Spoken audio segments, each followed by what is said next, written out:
Welcome back to another edition of Check Call. Don't forget to subscribe to Check Call, the newsletter on FreightWaves.com if you haven't already. Today we welcome Joe Orr, COO at the NMFTA. Welcome back, Joe. Thanks for having me. I appreciate it. So we've talked about a lot of things over the last year with you guys in the NMFTA, and more recently we've covered the new LTL reclassifications. But you guys have had some pretty interesting news come out lately that you guys have partnered, the NMFTA has partnered with OIDA, the Owner-Operator Independent Driver Association. Did I get that right off the bat? So what... So you guys have partnered with them for a training series. What prompted this partnership, and what's kind of the goal of this training series? So why we partnered with them is when you look at the industry as a whole, such a large percentage of the industry is the small drivers, is the 10 and less, 20 and less. And obviously, OIDA represents a large percentage of those. And when you look at cybersecurity, these are the organizations, or these are the groups that don't have a CISO. They don't have a large IT organization. They don't have someone focused on cybersecurity. So not only are they a large percentage of the trucks on the road, over 70, 80%, but they're the ones that are in most need of cybersecurity because they don't have someone dedicated to it. Now, in the past, the thought process was always, oh, I'm small. I don't have to worry about it. I'm not the big names. No one's going to come after me. And I think the third piece of it was AI. With AI, it is a different approach. Everybody is vulnerable to a cybersecurity attack. It really doesn't matter how small that you are.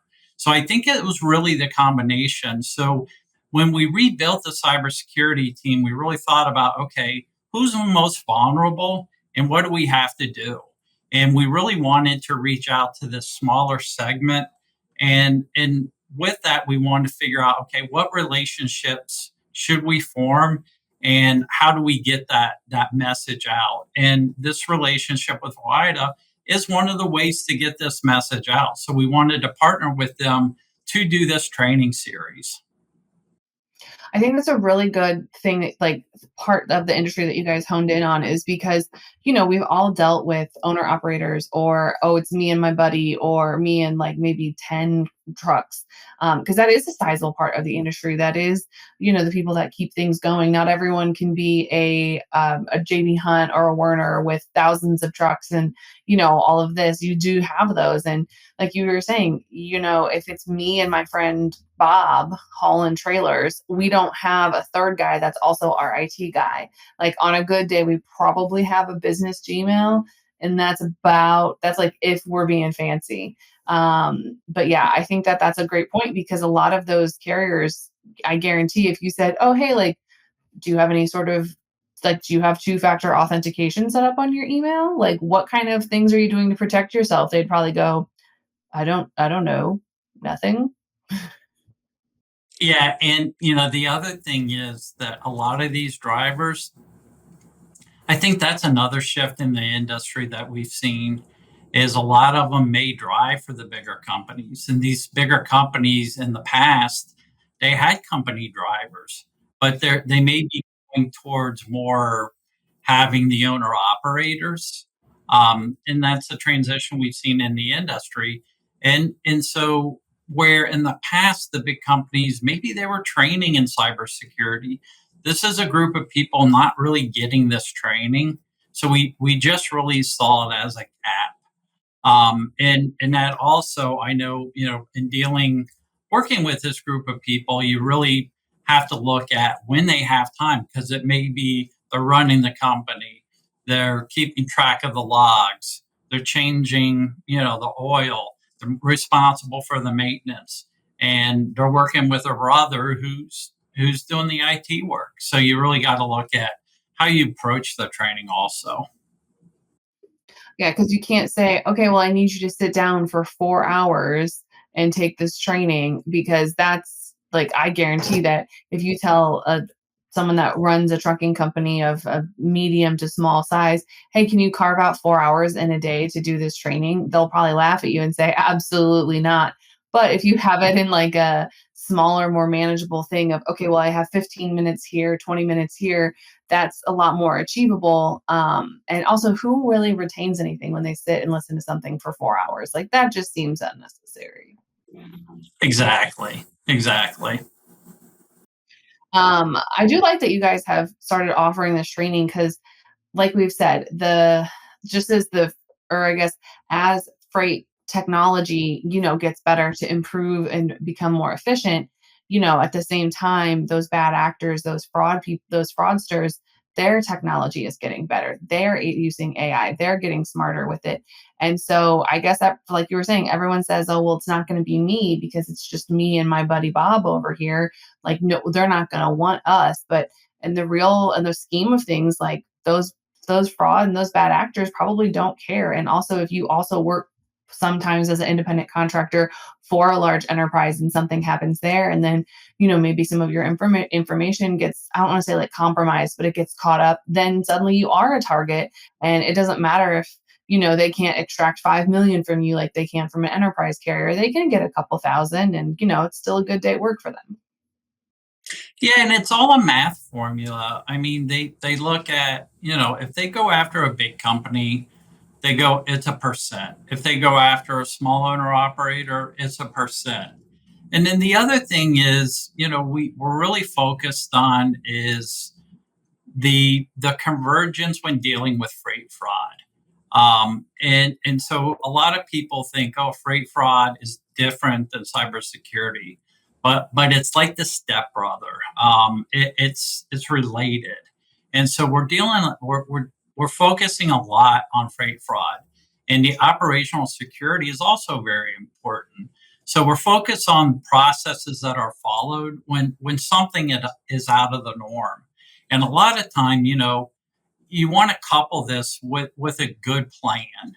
And a lot of times it's just who to call. When something bad happens, who do you call? And so, I think it's really when people go through the training, they're like, a lot of times it's a light bulb moment. We may not be teaching them something that they hadn't thought about, but it's something that they thought about, but they hadn't thought through. And so it's really thinking through something that maybe has been top of mind. Like, okay, have you seen this? Oh, yeah, I have seen this, but I really didn't know what to do. So it's really having that discussion. Um, it's these are the things that we're preaching here, and it's really about training. Um, whether you're a driver, but a lot of times, again, these small folks, owner operators, they may be the accounts receivable. So how do they deal with those scenarios? And we really want to teach the drivers to, hey, if you get route changes, question those route changes. Call to verify.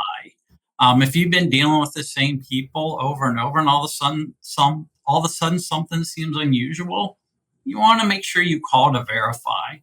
And you made a really good point about the attention span. So, if you're anything like me, I don't have something where I can sit down and spend 2 hours. So I'm big on checklists.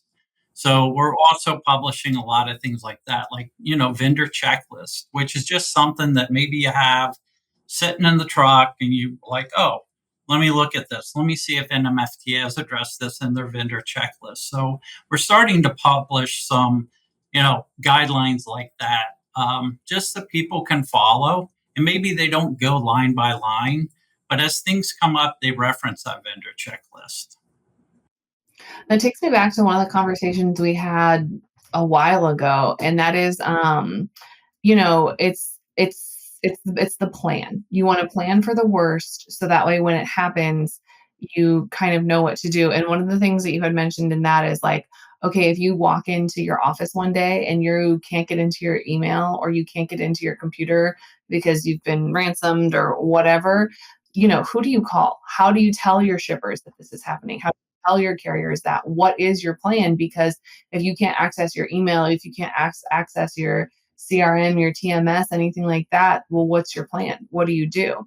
And I think that it's easier to have those plans and those conversations in, a larger to a medium brokerage setting where there are some processes in place. But if I'm a driver, like the common theme of this whole conversation is that, like I'm one person wearing many hats. I can't wear all of the hats and also come up with every solution. But as I work through, my accounts receivable or my accounts payable, or as I process my driver payroll or schedule some loads or train some new dispatchers, here are things that I can start to implement, because making small changes, even if they're slow, is better than doing nothing. Right. And little changes make a really big difference. And that's the thing. If it's just like, you may not have the biggest, most expensive lock on the front door, or the biggest, best alarm system, but if it slows them down, they may just go to the house. And I think that's the key. You're never going to create something that no one can penetrate. And I think that's been obvious. I mean, we've seen some of these bad actors get into some of the most secure facilities in the world. Someone really wants in, they're going to get in. But how much effort are they going to put forth versus people that don't put forth anything? And so, really what you want to do is close as many vulnerabilities as you can. Yeah. And that's just, and even if you can't do them all, because it's very overwhelming to try and like overhaul your entire organization, your entire processes. Even if it's just like, okay, you know what, today or this month we're gonna work on dispatchers, and anything that, like, if our usual point of contact at that carrier is not there and we randomly get another person, maybe we need to just call back and say, hey, is this person out on vacation? What's the situation? Is this real?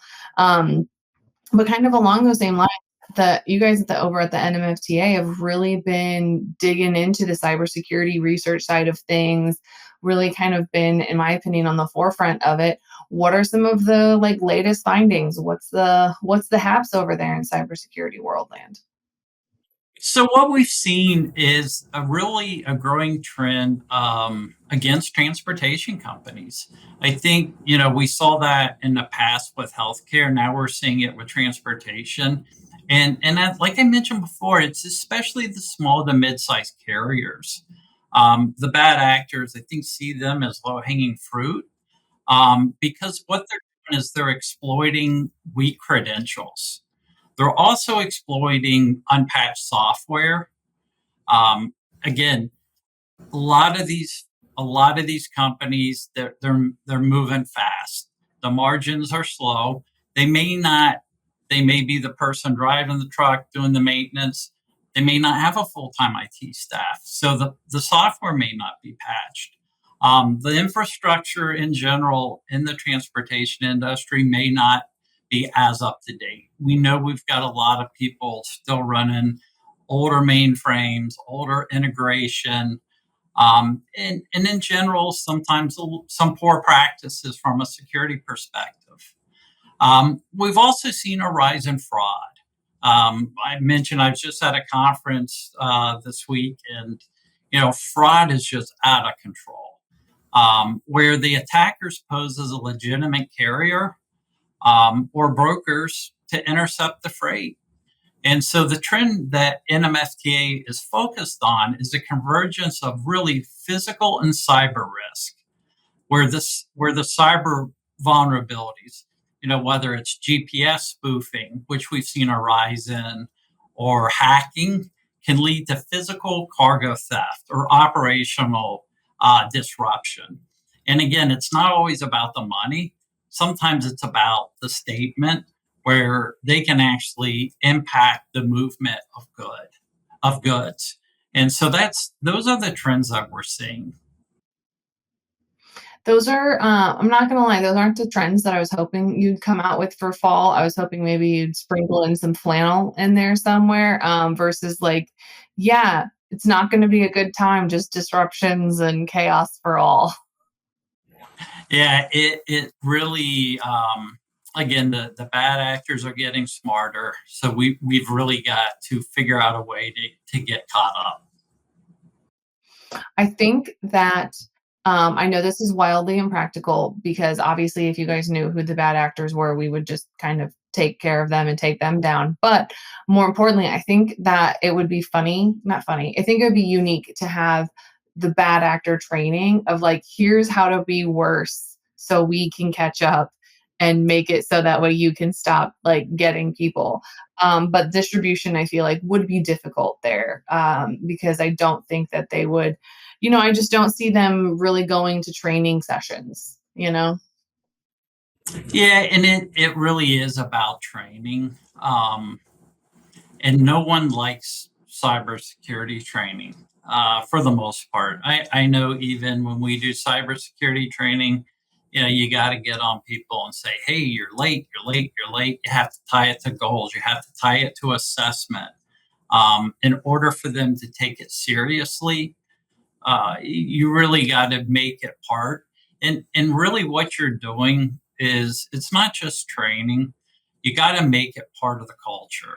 And so we were successful as an industry with that. I thought years ago with safety, we adopted safety as part of our culture, and it took a while, but I feel like we that as an industry we accomplished. I feel like we have to do the same thing with security. We have to make security part of our culture, and that takes time. But I think that's how you make a difference. Is that you don't think of it as I got to go through this training, or I got to enable multi-factor authentication, or I got to manage this vendor, or I've got to offboard this employee.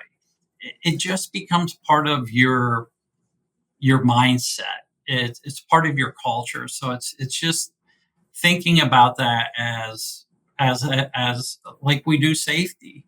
And you at one point reference wearing the safety vest, wearing that security vest of hey, just part of it. Instead of wearing a security vest, you wear a security vest. I think that this again wildly impractical. That's the first thing that pops into mind is that like once a month you should have someone in a hard hat and a safety vest walking around going like, "Did you change your password yet? Did you do your training? Have we closed the loop on these things?" But in a more serious way, to start having those conversations, having those like you said, those light bulb moments of, "Hey, here's how we can solve this solution. You have a driver that's no longer driving for you. Okay, well, we need to make sure that he turns in a fuel card or we turn it off so that way he's not racking something up." And it's not necessarily, the big boogeyman. It's literally just closing the loop on making sure that, you don't have any loose ends, you don't have any threads that possibly, end up somewhere else, or that if your a card does get compromised, well, you deactivate it and get a new one because you don't want your card number out there in the world where suddenly you're getting a whole bunch of charges on a fuel card that doesn't even need to be on a fuel card kind of thing. So it's really just like you said, changing that mentality to close the loop. And it's not a huge overhaul you have to do at one time. Truly, any step is better than nothing. Yeah, and I think offboarding is a really big mess. Everybody's like, "Oh, I disabled the domain account. HR did their thing. The employees offboarded." But there's so many more tentacles out there that we don't think about. So it's really all about thinking about, okay, what is everything you do when you onboard that employee?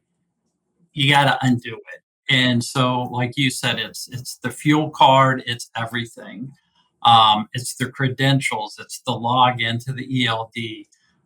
It's if it's a dispatcher, it's the login to the telematics. You know, that's someone who's got visibility to everything, where the trucks are, where the assets are. So it's really everything. So I think offboarding is as important as multi-factor authentication, as important as your password and everything. Then the other thing is shared logins. That's something I know with us with Class IT Plus we eliminated, and you know we that is something that is a major issue because if you have shared logins or global logins, you really can't do anything about it once an employee leaves. That was literally going to be the next thing I brought up is stop sharing your password with people. And I understand, there for certain programs there's a seat limit that once you hit 10 users, you have to go up another pay level or whatever for cost cutting measures. Like I get it. I understand that. I've been a part of that. But at the same time, should it really be like, should there be one login that you just use the company name 123 exclamation point as the universal login? Because that's not first of all, that's not a secure name anyway. But I just, maybe we should just look at some of that. Just look at some of those global logins. And software vendors have a responsibility too. I know I felt like we had a responsibility to stop it. And I know we got a call just yesterday. It's like, hey, I keep getting locked out of my account, and we're like, are you doing share login? Yeah. I was like, no, you can't do that. And they're like, why? And so, we explained you can't do it from a licensing perspective, but it's also security. And, 99% of the people were fine with it. And then 1% of the people is like, oh, yeah, you shouldn't, that's a money grab. No, it's not. It's really a security issue. You shouldn't be doing shared logins. And so I think vendors that create this software, they've really got to make sure they're stepping up the game. They're encrypting the data. They're making sure that the connections are secure because that's the other thing in this industry is how many people share the same type of integration. And again, that's medium sized carriers also. And that's a really important part that, yes, it might seem like, oh, we're just trying to get another $100 out of you for another license. But it's more than that. It's, because at the same time, like if something with my software provider, if they were to get compromised, then I know that I might not be the one who led to that compromise, but I might be involved in it if I'm another user of that software. And it's really, if that's kind of what you're looking for when you want a cybersecurity or when you want another vendor is that they do take this stuff seriously and that or at least that's what I would hope that you would look for. But hey, if you want someone that's fast and loose, by all means, go down that risk rabbit hole. Yeah, yeah. And I think brokers also, brokers are in a very unique position. And that's one of the things that they can do is help drive adoption of these cybersecurity best standards, and make that part of the carrier vetting and onboarding process. And that's one of the things we're looking at also is work with them. We want them to prioritize the carriers that meet the recognized cybersecurity standards or require them participate in programs like NMFTA's best practices. Brokers can really elevate security expectations across their networks. They can serve as educators. They can help the smaller carriers, both the risk and the benefit of some of these basic measures. And I know we're hearing that from the asset-based carriers also is, hey, even though they're the competition, what can we do to make the brokers better? Because we don't want that to be a risk. Right. And I think if everyone gets more serious about kind of their risk exposure and everything like that, it'll only work out well for the entire industry. That being said, Joe, we have a few minutes left, and that takes us to, a question I don't know that we've seen on the show yet. And so, what a better time to have this question than with you? And that is, if the freight industry could have its own mascot, what would it be? And would it wear a safety vest? I think it would wear a safety vest, and I think right now it would be a manta ray, and I say that because a manta ray always looks like it's not moving, but then it just moves slowly, and it covers a lot of ground. And that's the way I see the industry.